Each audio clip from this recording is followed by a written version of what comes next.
Hi again, everyone. I'm olliemathews. This is Societal Narcissism. This video is sponsored by contribution from Clara. Before I get to Clara's video, please go to the description box and click on the Rumble link. I ask everybody to watch over on Rumble as I'm still monetized over there, and it'll help with the channel. On to Clara's video. Well, actually, Clara wrote into me. I haven't had one of these in a while. Dear Ollie, I'm writing to you because your YouTube videos have been a lifeline for me lately. I'm 50 years old and I've been watching your channel for months, drawn to the way you tackle tough topics with honesty and heart. You have this knack for making people feel seen, like you're speaking right to them through the screen. I need that now. I need to tell you something that happened when I was a kid, about my mother and the way she was, and how one moment she still haunts me. I'm hoping you can help me figure out how to let go of this pain I've been carrying for so long. My mother had borderline personality disorder. Well, that figures. You're 50, raised by a boomer. Of course you did. Join the club. Though I didn't have a name for it when I was young, she was like a wildfire, Ollie. Beautiful, warm, but capable of burning everything in her path. Oof. Yeah, the beauty and warmth is fake. That's the problem. That's the problem. It's just rage heat. Don't confuse beauty and warmth for borderline rage heat. One moment she'd be dancing around the house, pulling me into her arms like we were the stars of some old Hollywood movie. Oh. Torture. That would have just been torture for me. Just don't touch me. Just don't touch me. Don't touch me, drunkie. Ever. The next she'd be screaming, her eyes blazing, accusing me of betraying her in ways I couldn't understand. And that is the borderline switch, man. Oh, you know that rage, that look, that switch, like. And the problem is when they're you can never be comfortable around them. That's the thing with a borderline. You're never truly comfortable because you're just waiting for that switch to go because you know it's coming. It's coming eventually.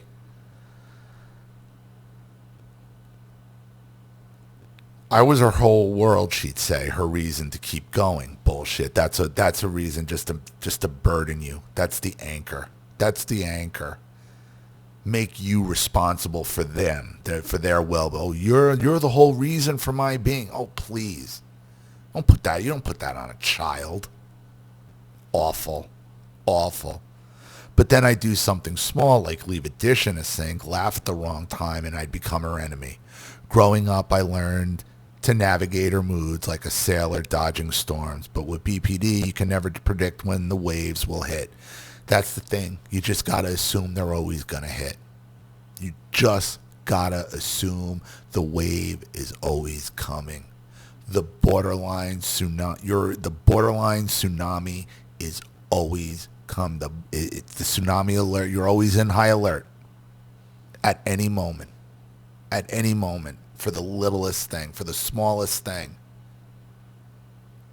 So on one hand, she tells you you're the whole reason for being, and then something as minuscule as leaving a dish in a sink will set her off into an absolute rage. So imagine what the pressure that puts on you as a child, and then you carry it with you for the rest of your life.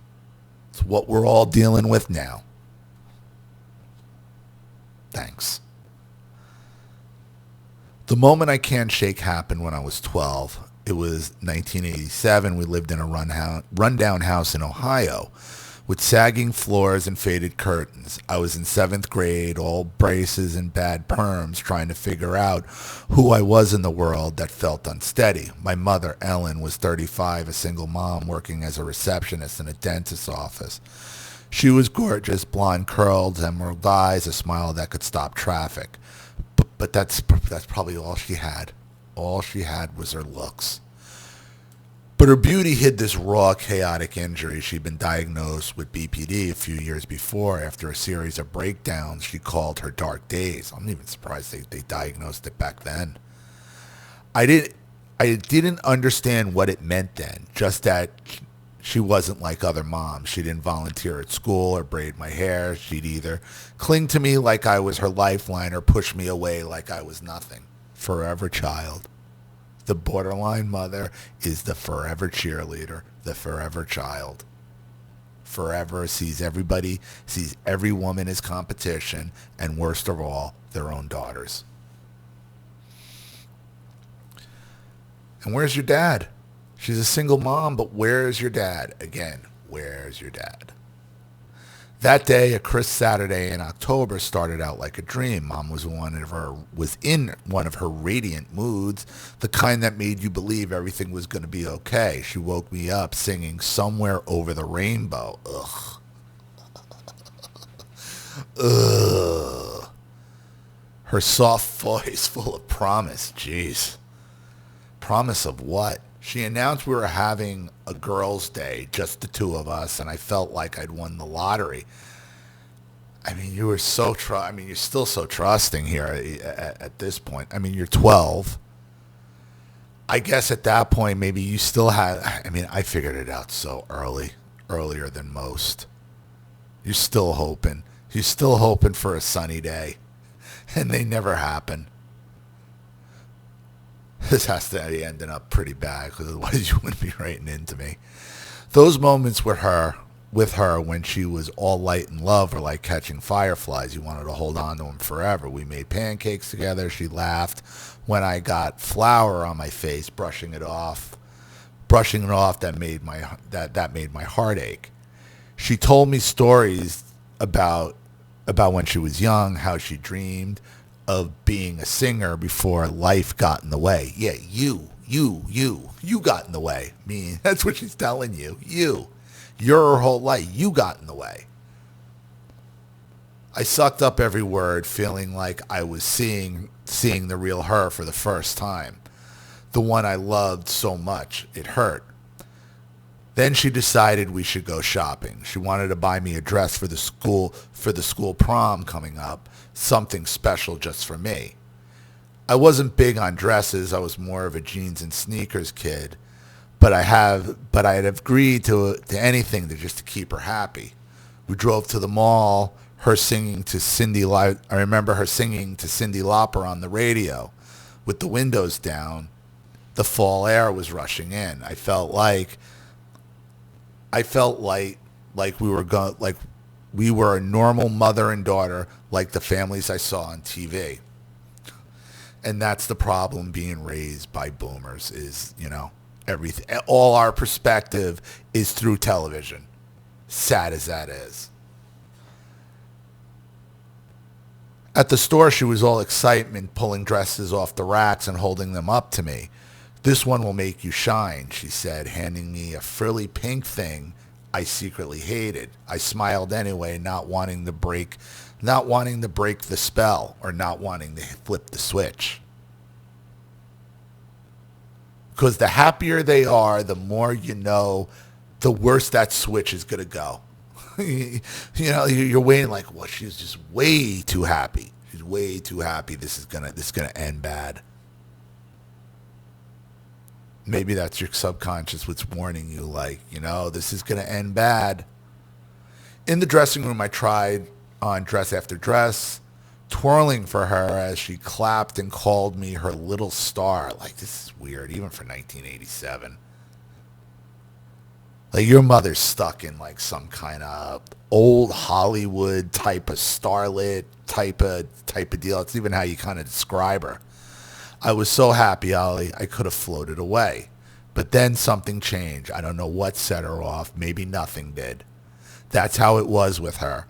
I was trying on a blue dress, one I actually liked, and I asked if we could get it. Her face darkened like someone had flipped a switch. There it is. There it is. Her smile vanished and her eyes turned cold. "You think you're so special, don't you?" she said, and her voice sharp as a blade. And there it is. There's that carrot at the end there's that boomer carrot at the end of the stick, boy. You're chasing it, and they rip it away. Oh, my father. How many times my father pulled that trick on me and my brother. You only got to pull it on my brother once, though.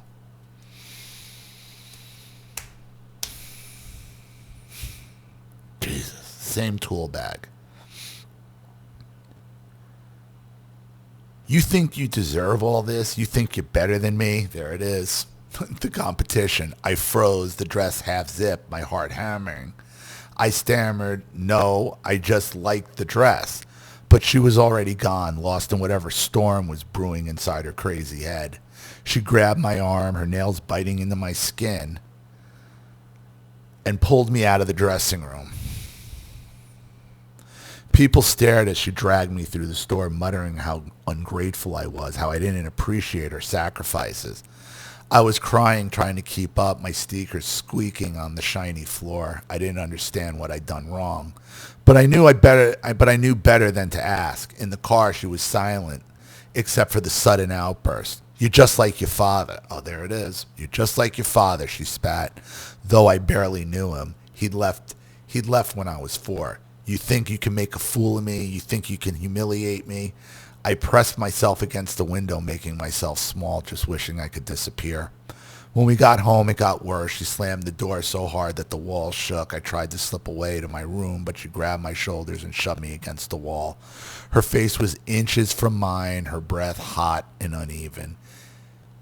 You're nothing without me, she screamed, nothing. Then she slapped me hard across the face. The sting was sharp, but the betrayal cut deeper.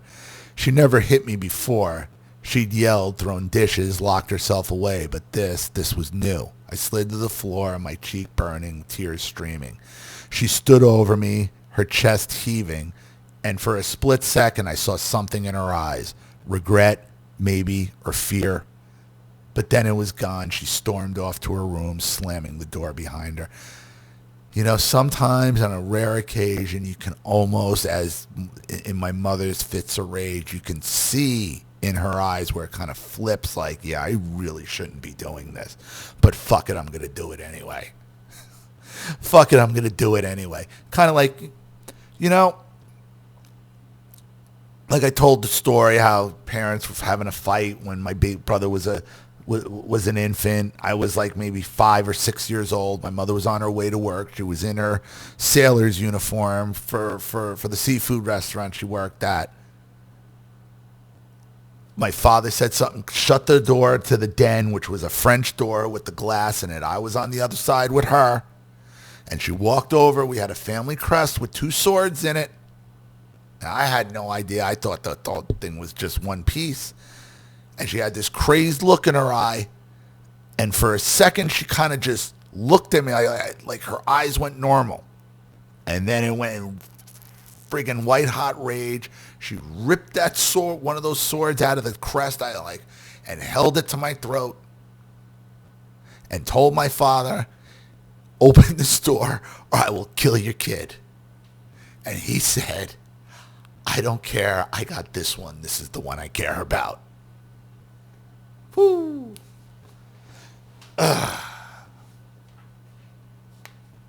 So, we've been there. I stayed there curled up on the cold linoleum until the light faded outside. I was 12, and she was my entire world, even when she shattered it. The next morning, she acted like nothing had happened. Jesus. I mean, she might even have more than BPD going on here. She made coffee, hummed to herself, asked if I wanted to watch cartoons. I didn't bring it up. I never did. I was too afraid of setting her off again. But something in me broke that day, Ollie. I stopped trusting her good moods. I stopped believing in those firefly moments. I started building walls, keeping her at a distance because I never knew when the next storm would hit. So you learn at that point that you are constantly in tsunami warning around a borderline. I got through high school, left home at 18, and put myself through college. I built a life I'm proud of. And I'm a librarian now, married to a wonderful man named Tom with 2 grown kids who are out in the world chasing their dreams.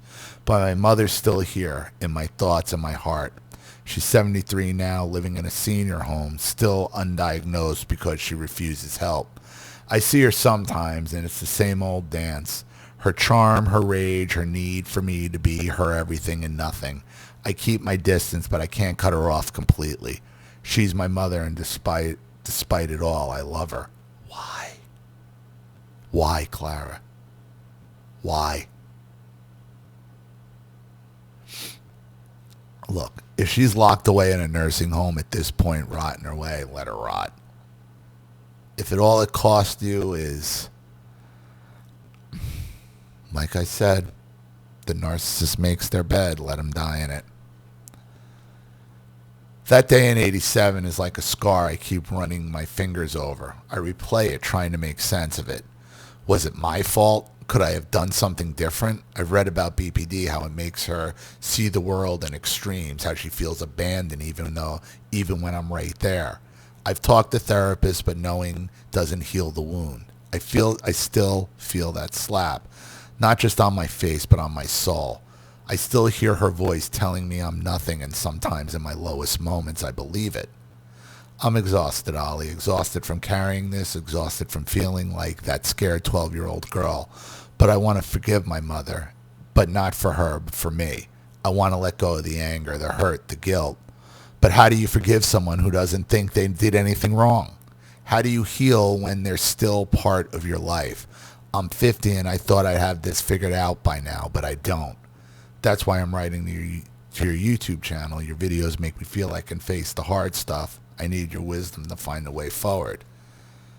I keep thinking about that blue dress, the one I loved. We never bought it. It stayed on the rack. I remember what could have been. I wonder if I'd be different that day. It wouldn't have happened if she hadn't hit me, if I hadn't seen her darkness so clearly. Would I be braver, less guarded? Would I trust love more? I don't know. All I know is I'm here now and I need help stepping out of this shadow. What do I do, Ollie? How do I make peace with a mother who's both my light and my storm? How do I stop letting that moment define me? I'm hoping you'll read this in one of your videos, maybe share some advice points that points me towards a path I haven't seen. I can't keep living with this weight in my heart. Thanks for listening. Clara. Look, Clara.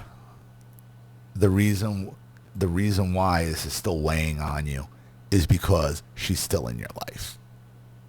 You are carrying this resentment, this hurt, this pain that she won't even acknowledge.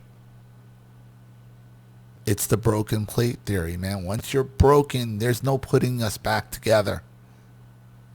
You'll never be the same again. You take a plate and you throw it on the ground, and it doesn't matter if it breaks in half, in quarters, in eighths, or shatters in a bunch of pieces. You put that back together, no matter what you use, how you do it, that plate is forever changed. And you're trying to forgive somebody who doesn't seek forgiveness. How are you going to forgive somebody for an incident that you're not even over yourself? You can't forgive somebody if you're not over the incident. You're not over the incident. It still haunts you. You still feel it. You still feel those words, the control, the power, the bait and switch. I'm sure this isn't the only bait and switch she did to you. And don't think that this is necessarily just some wild hair she had up her ass either. She planned this, calculating. They hit you they want to bring you up just to drop you down.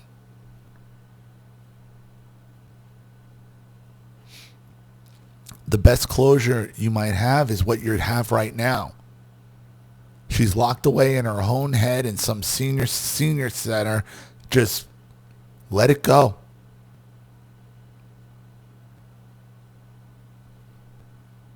Because there's nothing here you've described. What's to love? You say you love her for what? Giving birth to you?